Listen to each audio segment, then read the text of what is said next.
Welcome to MAFS Madness on So Many Receipts. I'm Fleur Michelle. And I'm Shelley Seddon. We're journalists, reality show addicts, and obsessed with Married at First Sight. Bringing you all the tea from MAFS 2026. Let's get stuck in. So I knew this would happen. Here we were thinking that maybe there wouldn't be any more new MAFS gossip to report. And then along comes a pretty wild new interview with Danny. So I just had to squeeze this pod in for you. Danny's now revealed the exact moment he knew his relationship with Beck was over, which we never saw. So this apparently involved Beck hollering on a megaphone and locking him in a room with 10 strangers during homestays. This aftermath was never aired, and Danny indicates while he had faint hope things might turn around, he never really recovered from it. So this full interview's on Daily Mail's latest MAFS Unleashed show, and it unpacks a lot, so check it out. It blows my mind that something so massive in your relationship, which has been a big cause for the breakdown of your relationship, has not been put onto the screen. It just cheats the viewers out of the full story. Like, I don't understand why it wasn't put on the screen.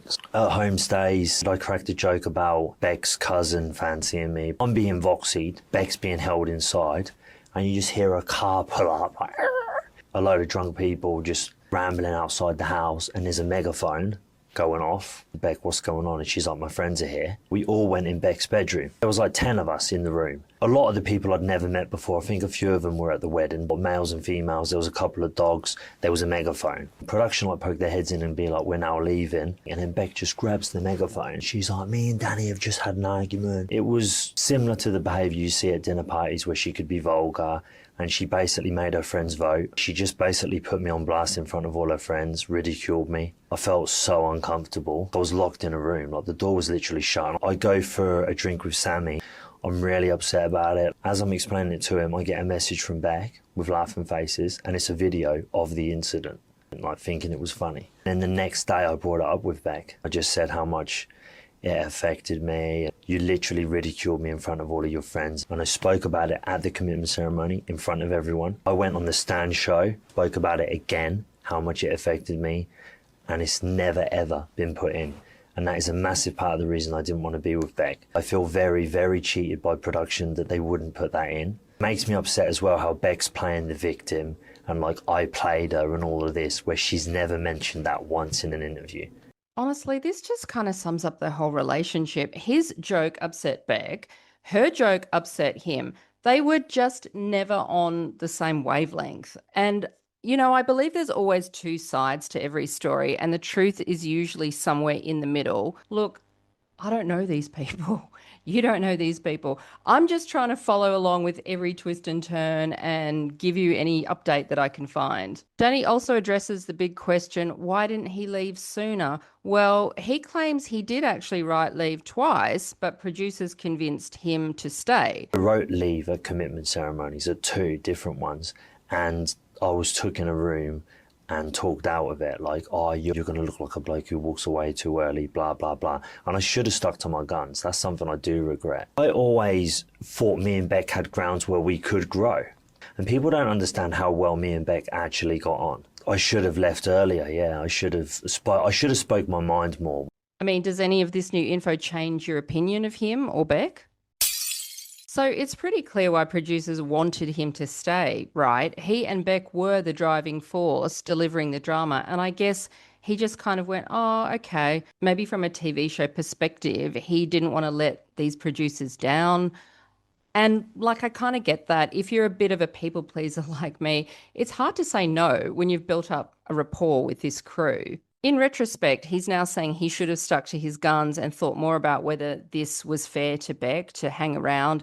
But then if Beck kept writing stay, then I don't know how he would have left anyway, unless he went against the rules and literally just ran to the airport without looking back. He also says that producers didn't show anything of what he thought was going to be his main storyline, how he had a pattern of walking out on relationships too soon, like as soon as the going gets rough. And he says he did many voxies about this, but they were never shown. And he feels that if it had have been shown, then that would have given viewers more context as to why he did keep writing stay, because he was trying something different by staying put despite the issues. He also finally did the photo ranking challenge, and guess what? He did not put Beck first.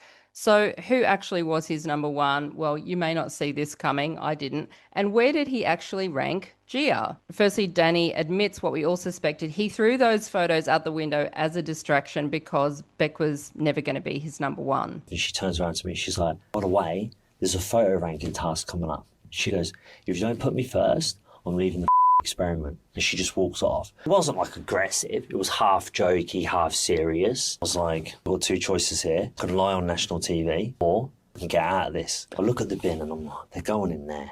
But then I was like, I know what production are like. They'll get it out of the bin. They went out of the window. Because Beck probably wouldn't have been first, I'll be honest with this. And actually, we did a TikTok about that, and Beck actually jumped into our comments to say, I never ever said put me number one. I mean, I don't know what goes on with this pair. Like, they both claim so vehemently the other one is lying, but who's telling the truth? Anyway, Danny finally ranks the women purely on physical appearance, saying when it comes to their personalities, he's not actually attracted to any one of them. So does this list surprise you or not? If I was to walk in a pub and I knew none of the girls, who would I find the most attractive? Would actually be Mel. She'd be my number one. Beck would be two. Then probably Brooke, Stella, Alyssa, number 5, Jules. She could actually be higher, to be fair. Like, Jules is a hard one. Steph, Gia, or Cassandra, however you want to call her, 8th.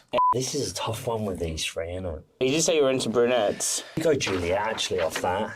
Rachel, Rebecca. Last. She's just not my type. Probably too old, to be honest. Like, I wouldn't normally date an older woman. What's your limit? Me. 40? I want to have kids, don't I? I'm immature. That comes into it as well. So Mel, I would not have thought of him putting her number one. I just wouldn't have guessed that. So back to this issue about the lying. Danny is now saying in this interview that Beck is lying about him a lot in her interviews in an attempt to make him look bad. But who knows? We don't know if Danny's lying in the interviews or not. He claims he doesn't owe her money. He never said to her that he loved her. They were never doing the deed 4 times a day at the end of the experiment. Beck also said on Stan that she believed Danny went on the show for fame, which he's also now saying in this interview is false, because if he was so fame hungry, he'd be doing heaps of interviews, turning up to lots of media opportunities, which he's not. But I think if he hadn't gotten such a negative edit right at the end, he would be doing all the media ops. I feel that he's staying away now because he doesn't want to keep facing uncomfortable questions. And look, I thought what he said about Beck, I could get a better woman in Coles. She's no 15 out of 10. Some of his other behaviour was just gross. But I also thought Beck yelling at the other women, the texts, creating drama at the dinner tables was also off. Although I do feel more sorry for her because I think she's much more fragile than Danny. I think he'll be just fine. Her, I just hope she can put her life back together. So at the end of the day, I'm not Team Beck or Team Danny. I'm Team middle. For me, as I mentioned, the truth is usually in the middle. This pair were both as flawed as each other. None of us watching ever really knew what was going on, who said what, all of that. And I really hope that next season producers cut out all of the recapping of scenes. I felt that that wasted a lot of time, a lot of minutes, and just use more time instead to present more cohesive stories. I feel like they always want to control the narrative to make one person more the hero than the other. Why can't they just let these stories play out more? I don't understand. Like, we will still watch. We, as the viewers, we will still figure it out. Don't worry about leading us down one path or the other. It's a reality show. It doesn't need to be so manufactured. You know, it's not a scripted drama. Just let it play out. Because it's been pretty bizarre having to piece everything together outside of the show, the extra companion show on Stan, all of the media. It's really quite head spinning. Let's just get it back to what it was. Anyway, that's all for today. We still do have 1 or 2 more MAFS shows in the pipeline, so keep listening.